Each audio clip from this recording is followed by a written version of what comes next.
So, what's good, people? I'm about to cook. All right, so let's talk about something, and let me say this before I make this, say everything else I want to say. So, I grew up watching a lot of things, being a part of a lot of things. There's things you like, there's things you don't like, there's things you lose interest in, there's things you gain interest in. Okay, all my years of living, I never knew one day I'd like rugby. It just happens. Sometimes you start listening to type of music you never used to listen to, right? Things happen, okay? Some things stay the same. So, for me, let's talk professional wrestling. Now, I don't care what company it is. It's not about, I hate this company. Nope. It can be, and it comes to, I don't like what they're doing right now. And the problem is not when it's, okay, a show was put on and they didn't hit a home run. It's when it's just back to back to back, and you realize it's a mindset that these people think that they're giving us something solid. And then it's always one-sided. It's never a double standard, and there's always a bias. With me, no, it's not what it is. I like what I like.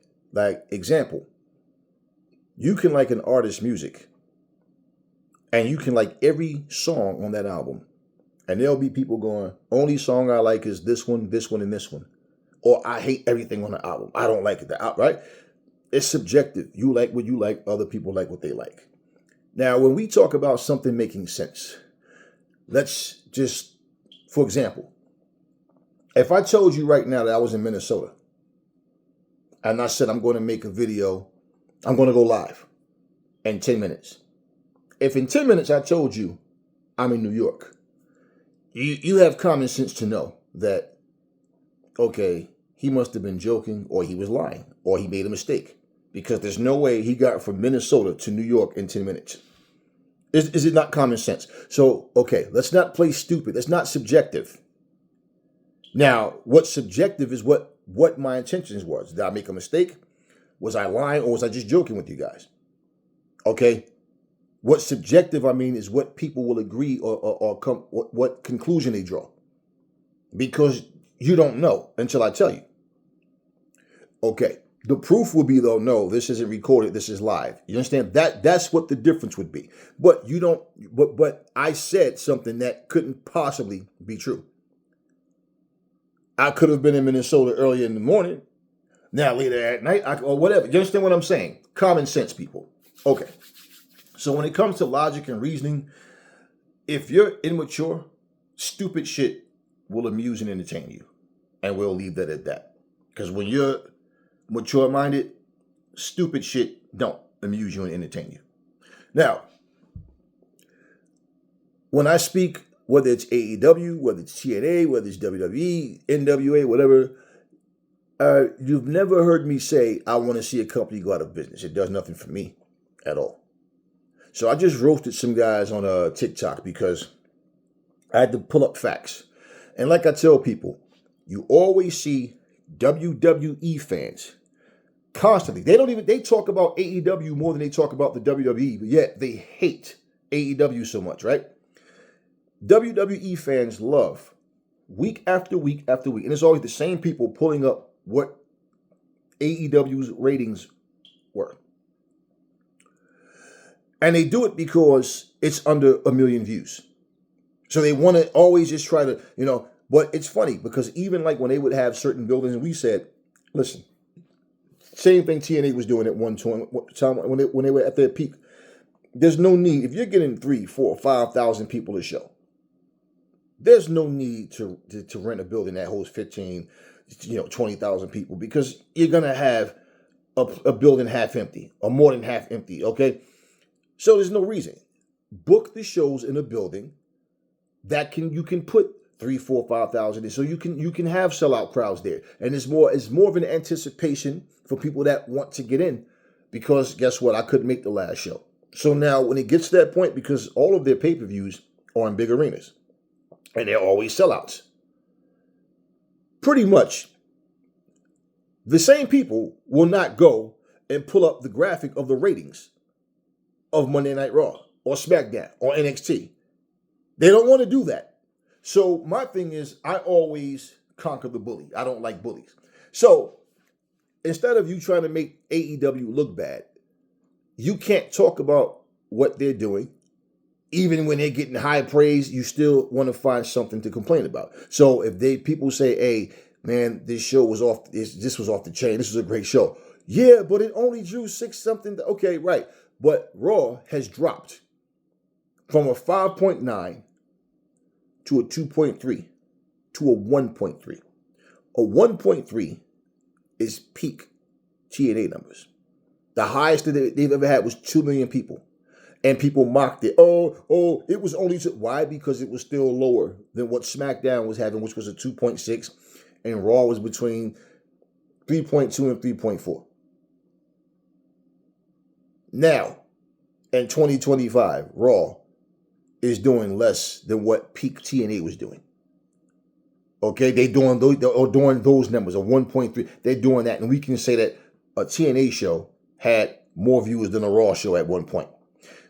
Does it matter to me personally? No. But my thing is, if you're going to pull up stats, be fair and pull up everybody's stats. Notice how they don't pull up NXT stats. They don't pull up SmackDown or Raw stats. They don't pull up MLW or nobody else, just AEW, because they're trying to persuade people to look at this show like it's not a good show. But yeah, here's the thing. You complain about the numbers always. Oh, look, they only do. But why do you keep watching it? You really have that much of a boring life that you talk about how the company is this and it's that, but you watch it. Now, we're not talking about you just giving your honest opinion on the show. We're saying you don't do and make the same efforts to try to just give the truth about the numbers of WWE products. No, you don't. And this is factual. So this all being said, when I talk about any of these shows, hopefully people hear enough, they see enough, and they'll take heed and make things better. Now let's talk about WWE real quick. Well, let me talk about TNA. I'm not even here to talk about WWE right now. I do have a question though. Isn't this more of a rhetorical question? Why the hell is the WWE universe so weird? Why are these people so like why are they so childish? Can anybody explain why Bianca Belair is getting booed? Now, initially when they booed her at the Elimination Chamber, I felt like it's probably because they think the storyline is not over, that it's going to end up being that Bianca does have something to do with it. Well, once Bianca and Naomi had their falling out, and she called her an ungrateful bitch and all that, so we knew, okay, no, Bianca doesn't have anything to do with it. But at the same time, and remember, she stood there, Jade comes out, she looks at Bianca, and Bianca like gives her the head nod, and then she goes and she, went in and, beat up, slapped her around for a little bit. So now we know that she's not out of that. Well, why in the hell? Why are they booing Bianca? What did Bianca do? And they put Rhea Ripley in a position where Rhea has done nothing. Lost her title and everything. She's done nothing. Gave her a garbage title reign, but she's the third wheel in this match. I felt like, in all honesty, it should have been Bianca versus Rhea in the first place. And those are the two biggest female stars in the company. But no, you want to do a three-way. Okay, whatever. And making this match, they're trying to make Io Sky look like the third wheel and make her look like she's irrelevant. Oh, you have the belt, but let the grown-ups talk. Like they keep disrespecting Io. And in the end, she always does something to where she'll do a move on to both of them like they're two stupid veterans that don't understand. Like they don't understand what's getting ready to happen. Like they allow themselves to like just be in like really goofball type situations. Okay, cool. This match sucks, but they're putting all of. I'm not interested. Okay, and it sucks because of the way it's built. I don't know what the hell went wrong with the WWE, but this Mania 41 build is garbage. It's garbage. I don't even understand why they act as if putting their biggest stars on the card is not what their fucking what their intentions should be in the first place. Okay. What's the purpose of putting Braun Breaker in a position to have a belt, and he's fighting. What has Dominic Mysterio done to be in a 4-way match for a title shot? What's his name? The Prince David, whatever. I always forget this dude's name, man. What has he done? Penta has been fighting the same Kaiser, this other guy along. He's been fighting the same guy since he's come, and they have a 4-way. 1 week, Braun Breaker spears a guy that's a face, so you think Braun has turned heel, and you think it's this is gonna lead to something. No, the next week he spears a heel, and it doesn't lead to anything. What's the purpose of this stupid match? What? They just make matches with no purpose, which I'm going to get to TNA, which is what I really want to talk about. But I just want to. Bayley lost to this Lyra Valkyrie. She lost to her in this match. Did you all think Bayley was going to win this match?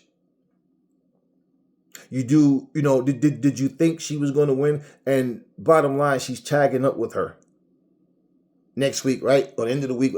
What was the purpose of this match? Is someone getting ready to turn heel? I don't know. But the match was garbage. The crowd was dead as hell. I mean, they were just dead, not into it. And when you're a part of a big company, like you attend something, people want to feel like they're part of something big, so they'll tolerate it. Just like if you cheer for a team that ends up 0-15 or 0-16 on a season, or 2-14, you notice what will happen, right? They don't fill the stadiums up. Because why am I going to go sit and watch this team lose? They're garbage. I have no faith they can beat anybody. And that's what it turns out being, right? Okay. So by mid-season, they're not selling out crowds anymore. All right. The matches just meant nothing, man. Now, finally, they gave Chad Gable a little justice. He won the match. And I don't understand why they keep... Chad can actually wrestle. But no, they would rather somebody yeet, yeet, ooh, and all this gimmick stuff. Chad really can go, but they're more interested in these gimmicky guys. And pretty much even in him winning, it's just like there's a group of misfits there, and I feel like Chad is being done so dirty, and so is Ivy Nile. Okay. Jey Uso is finally trying to grow a sack and not being afraid of Gunther, which I don't understand all this. They have him talking like a damn teenager, first of all. But then he's been in this business for so long, and all of a sudden he has fear that he don't know if he can beat this guy in a single match. I mean, but finally, okay, now he's no longer afraid. All right, whatever, man. Uneventful. Nothing that happened that I care about.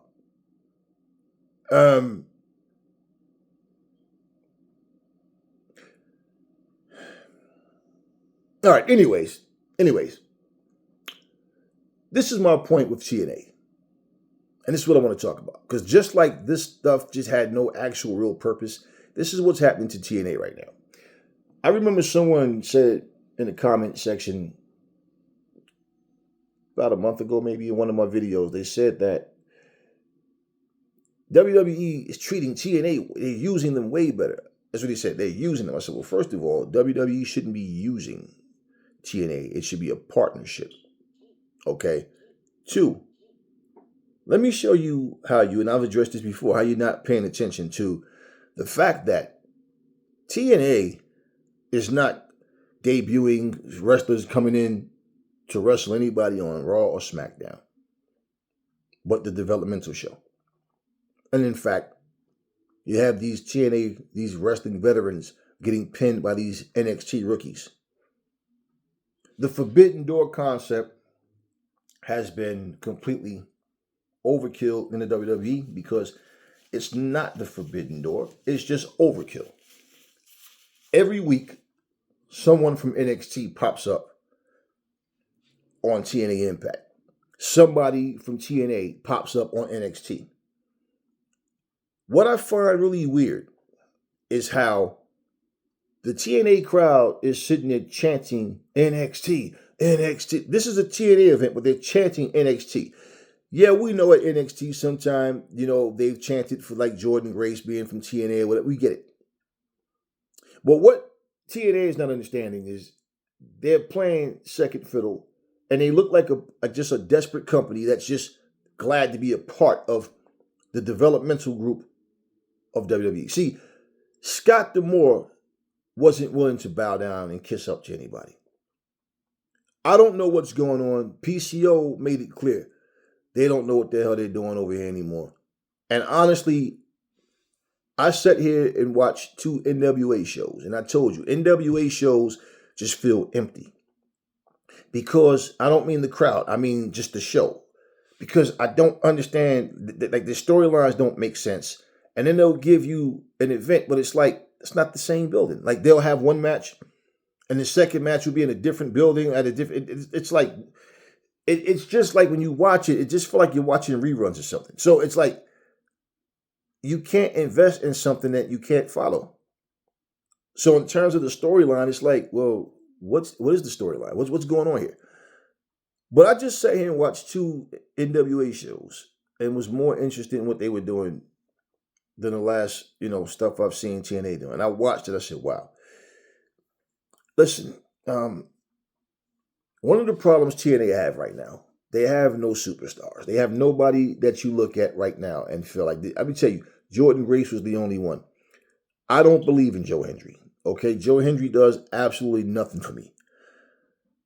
He's a gimmick, and the WWE see that in him. And they saw the value in Jordan Grace. How they use them once they get him is something different. Moose has lost that, put it like this, Moose is beatable. And beatable to the point where when you're talking top wrestlers and like there's nobody in it.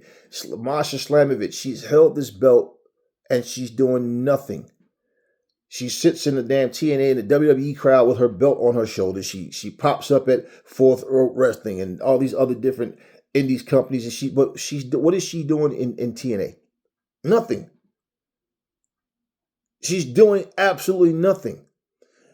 And TNA's matches are mimicking what you see happening where there's no storyline or no real purpose for the matches. It's just somebody showing up in the ring, sticking their tongue out, stretching their eyes and snarling and growling and looking stupidly around at the crowd. Like, but why are you guys even wrestling? What's the storyline about?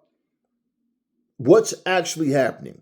And I can tell you right now, if anybody on the NXT roster ever pins a SmackDown or a Raw wrestler, whoever walks through this so-called forbidden door from NXT to from TNA to NXT, they will not beat that person for sure.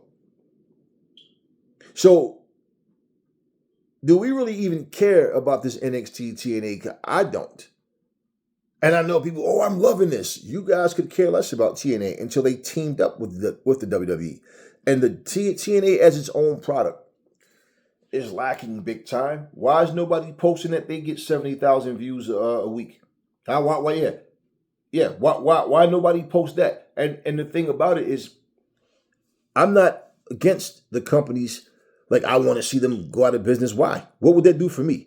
I'm saying, it's never, like I said, it's never fair. It's never a double standard with people. It's always, let's talk and run our mouths, but we are not speaking facts and we don't understand what's really going on behind the scenes, right? So my whole thing is, regardless to what, and let me also say this, right? The funny thing is, it was actually said that TNA is amongst the top 5 of all the sports programs that they have on Max.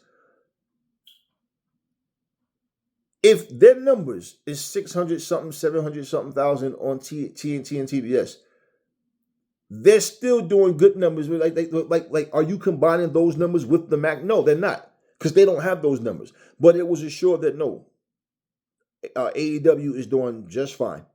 Okay, both shows in a great place.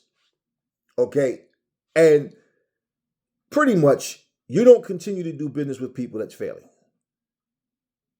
So the whole point of what people are not understanding about these companies is that they all have a different feel. They all have a different vision.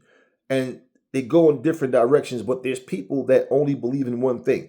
I mean, for example, for someone to create another football league is going to be very difficult to compete with the NFL.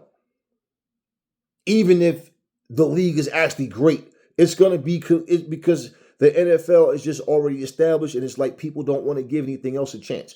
It's difficult to make it in anything where you're competing with something that's the biggest of something, okay, of its kind. So it's always, but biggest don't mean better. Just like example, like I had to cook this guy on TikTok. I told him Terrence Crawford couldn't sell shit. He wasn't a big draw.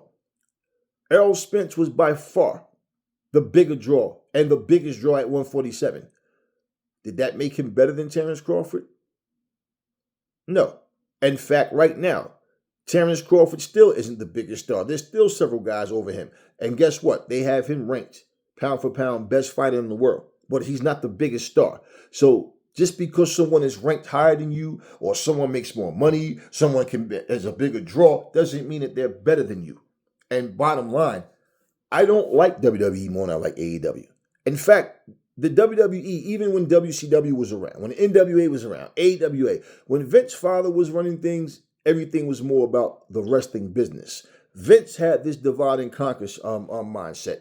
And pretty much all this, he loves professional wrestling. No, he doesn't. He loved the WWE. And the mindset that people in the WWE have is to try to put everything WWE over all. Samoa Joe said it best, man. Did you see the video that Samoa Joe just did? He did an interview, and Samoa Joe said, one of the things about WWE is they'll take guys from TNA or AEW or wherever, but they're not going to put these guys over their homegrown talent.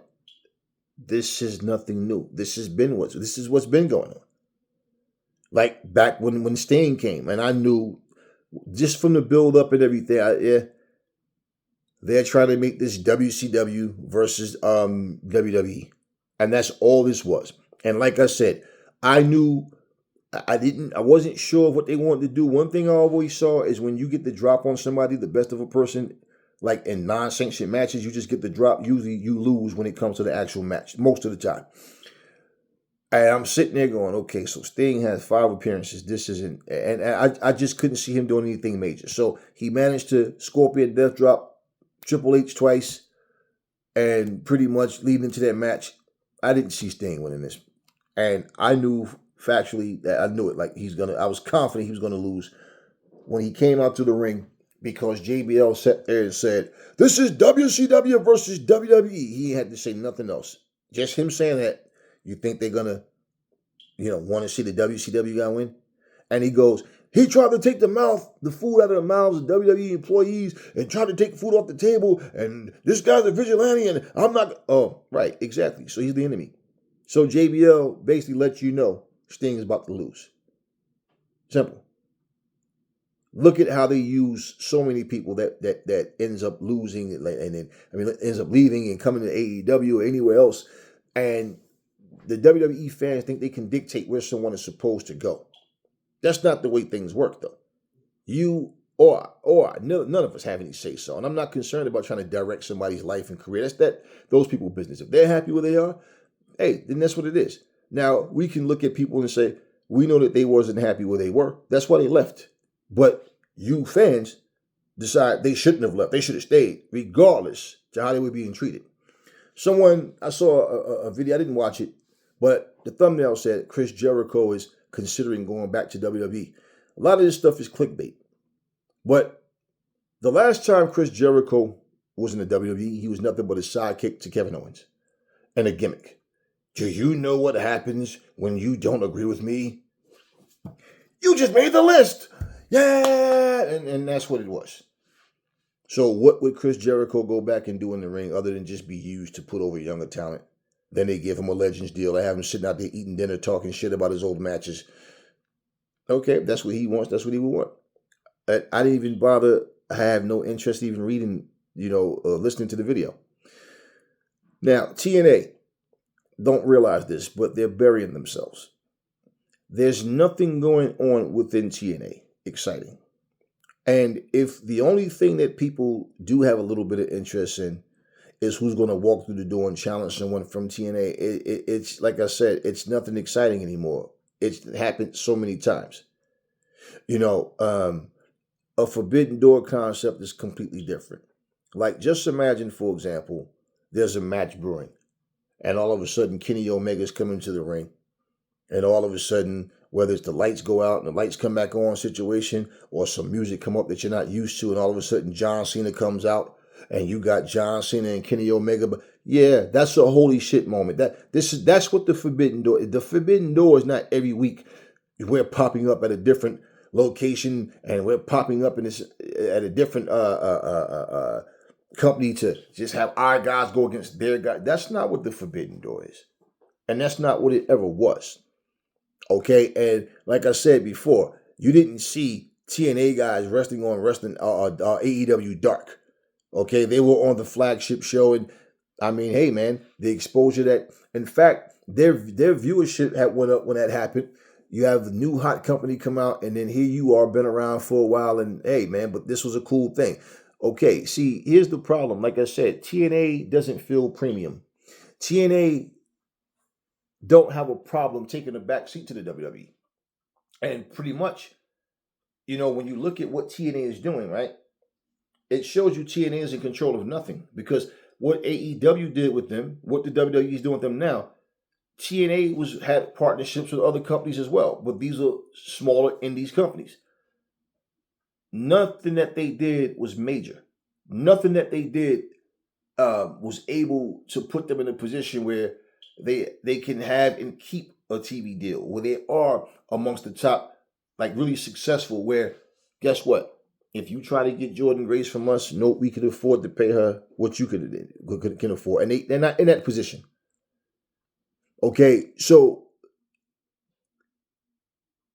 just looking at the way their shows are structured, as I said, there's no meaning to their matches. They're just matches. There's no real storyline. It's just people talking and complaining about things, but there's no real storyline. They have no superstars. Like, nobody that they have do you really care about. And the guy that's been there for so long, that's done so much, you don't expect them to do anything else that's going to really make an actual impact, make an actual difference. I mean, and I'm watching this format, and it's like, man, this is really hurting TNA. TNA they don't seem to understand this though. You see, trying to be controversial or and trying to mimic what the WWE is doing with this whole let's just put matches together. What are we following here? See, it's and this is where, example, when Oberfini fought against Moose, it was title for title. Did you honestly think Moose was going to win? Did you honestly think a TNA wrestler was going to walk around prancing all over TNA with an NXT title? Absolutely not. But bottom line is, that fight was referenced as the biggest match in TNA company's history. Like, really? Moose, your world champion, versus Oberfemi, a fucking NXT developmental league champion. That was the biggest match in TNA's history. This is what I'm talking about, y'all. TNA is burying themselves because let's say right now, if the partnership ended, what are you watching TNA for? For what? Like, what are you watching it for? Like, are you watching it just to have something to watch, or are you watching it like fully invested? Like, TNA is on fire right now. I love what they're doing. Which is it? And this is what the people of TNA is not paying attention to. They are in a position. Okay, they are in a position of having to depend on a developmental WWE league to have any interest in what they're doing. But there's no storylines even in that. It's just random people popping up and it's a match.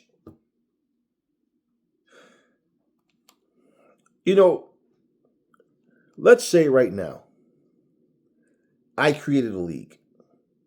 And in this league, I recruited wrestlers that you know, wrestlers that you don't know. But let's just say, for example, right, I'm going to give you off the top of the head. This ain't something I set and plotted over. Let's just say, for example,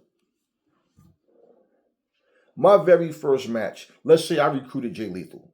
right? And let's just say Jay Lethal comes out, and Jay Lethal is addressing the crowd, and they're chanting his name, right? This isn't even hard. Oh, okay, this is simple shit. And then he starts talking about, I've been in Ring of Honor, I've been in TNA, right? He talk about where he's been, and I've been Black Machismo. I've been right. They'll probably start chanting Black Machismo or something. You know what? Bottom line, he's here hyping the crowd up. This is a new beginning. This is a new company, and right, I'm here to make history with you guys.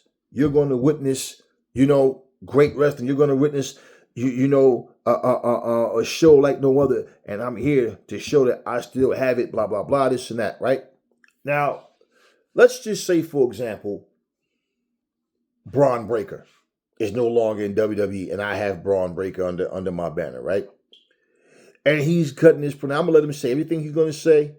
The crowd is chanting his name, and, now they don't know that I have Braun Breaker, but all of a sudden, music hits, we're playing around with the lights, it got a nice effect, and all of a sudden, and Braun Breaker comes out, and they see him at the top of the ramp, and he's doing his little bark and everything, the crowd's going nuts. Now we have Braun Breaker coming out to address Jay Lethal, right? And he comes out, and he says something like, I haven't been in as many companies as you have been in, right?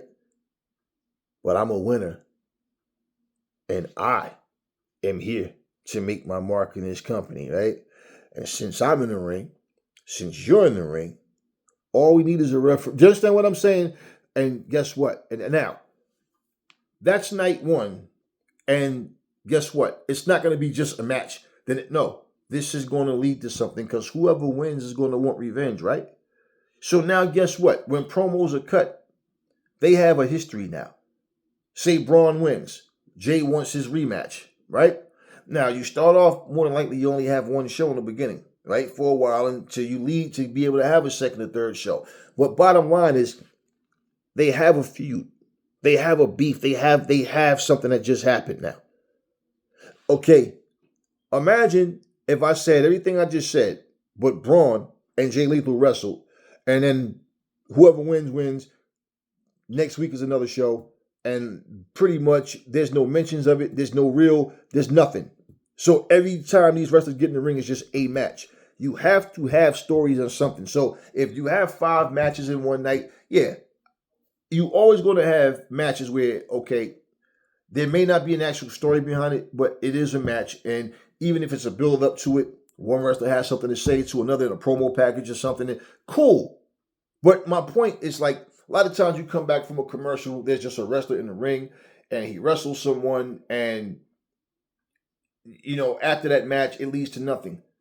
And these guys that's mid-card guys are just being used to just be filler. That's it. You see, there's no real rhyme and reason going into what their matches are supposed to be. This is where TNA is right now. A company that's been around all this time, and their matches just have nothing to them. And their storylines are so, like, weak that it's like I said, they're just in the ring arguing about shit. Moose came out and cut a promo, and this is exactly what he was doing. I said, see, Moose, that's exactly what I'm talking about. I am a ring general, and one thing I don't understand is the disrespect people have for the system, and blah, blah, blah, blah, blah, and this and this and this and this, and I am this and that, and I am the reason this belt is this and this and this. Okay, Santino Marella comes out or whatever. He's told he's going to fight and defend his belt in Ultimate X. Okay, cool, the fans are cheering, but there's still no feud. He's just defending his belt. Do you understand what I'm saying? It's like they're just cutting promos. But about what? About who? You're just talking, just rambling, but there's nothing coming out of it. And I'm sitting there watching TNA, and I'm just like, man, I started thinking about the good old days. It made me go back and start watching old TNA stuff, and it's like, it's not even comparable, man. When they were really hot, when they were really on fire doing these great things, people that came and watched, like I said, the WWE fanboys that just can't give anybody else. You know what? Fanboys are being used too much. So it's like I said, the Raw Tards, the Smack Nerds, and the NX Terribles, okay? Bottom line, these people don't want to give credit to anybody else. NXT has lost, and TNA has lost its identity. It's lost its heart and soul. And it's just basically a company with a bunch of wrestlers that just don't stand out. And the thing is, when the biggest stars in your company are former WWE guys that would be mid-carders if they were back there now, it's just not good. I mean, look at the tag team champions, the Hardys. I'm just saying, the Hardys. When the Hardys were in AEW, you could clearly see that their bodies were both beat up. Jeff Hardy couldn't keep himself clean. He just always something going on with this guy. And it's like, is it wise of us to put them in a position where their actions might hurt this company? And so we don't know the behind the scenes things, but I've heard little bits and pieces of things to where, you want someone that's going to be there for the company and in the right ways. Nick Nemeth turned heel, of course, and now he's teaming with his brother. But there's nothing going on. Nothing. There is nothing major going on in TNA. And I can remember the feeling I used to get, man, when I would sit back and watch a TNA pay-per-view. I would sit back and watch TNA Impact and just the, it was a solid show, man. It doesn't have that same feeling anymore. Like I said, it lost its identity. It's lost its heart and soul, man. And once again, when you think that the wrestling business model is all about having celebrities sit out in the crowd, you showing up at somebody else's show and walking around with your belt, and basically it's like everybody wants to be a celebrity instead of a wrestler. That's part of what's happening with WWE, and this is part of what's happening with TNA. Because they have wrestlers even prancing around like there's some big superstars when they're not. And even when you are, it goes to show you. Like the segment that lost 330,000 viewers was WWE's segment where they had Seth Rollins, Roman Reigns, and CM Punk sitting out there. And the big fucking announcement that was the surprise that was supposed to blow our fucking socks off was Paul Heyman is going to be in the corner of CM Punk as a favor against Roman Reigns. Okay, well, when Brock Lesnar came back, it's so funny because we know in real life, Brock Lesnar and Paul Heyman said that they're best friends. So all of a sudden, when Brock comes back, Heyman's looking so shocked to see him like he didn't know he was coming, right? And what happens? Guess what? Paul Heyman was in the corner of the tribal chief at this point. It's nothing new. It's just recycled shit to the point where there's nothing about this that's interesting. But this is where This is WWE type stuff. This is my point. So for people to want to see whatever the WWE is doing happening in other companies, and if you're not doing that, then you're not doing it right, that's bullshit.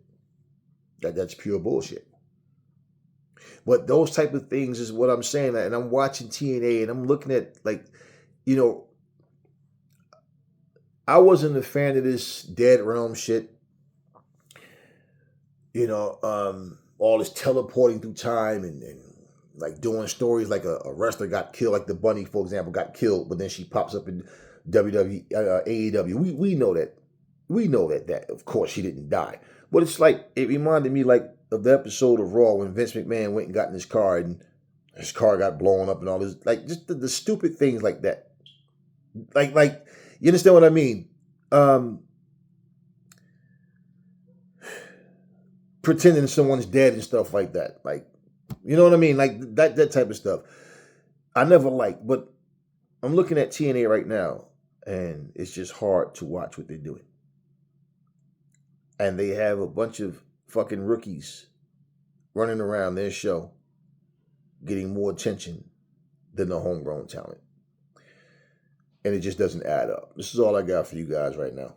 I'll catch you on the next video. Talk to me in the comment section.